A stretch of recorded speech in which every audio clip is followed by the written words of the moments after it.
Hi everyone! Nandito na naman po ako mag-deliver sa araw-araw niyong mensahe galing sa Divine Universe na gusto nilang ipaalam sa iyo. Hopefully po na itong mensahe po ay makatulong po sa inyong sitwasyon, sa mood nyo araw-araw. Okay. Yung message for today po,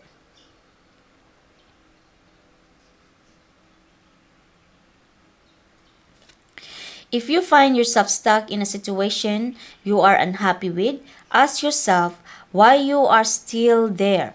Is it fear of the unknown? Living toxic situations or people can be the best thing you could do for your soul and your spirit. Be fierce. Oh, ang ganda ng mensahe mo. Bakit ka na-stuck sa sitwasyon mo? Kung unhappy ka na sa sitwasyon mo, kung kaya mo siyang i-let go, let it go. Meron pang darating sa iyo na maganda. Okay? Huwag mong yakapin ang toxic na sitwasyon, toxic na environment, toxic people. Let it go.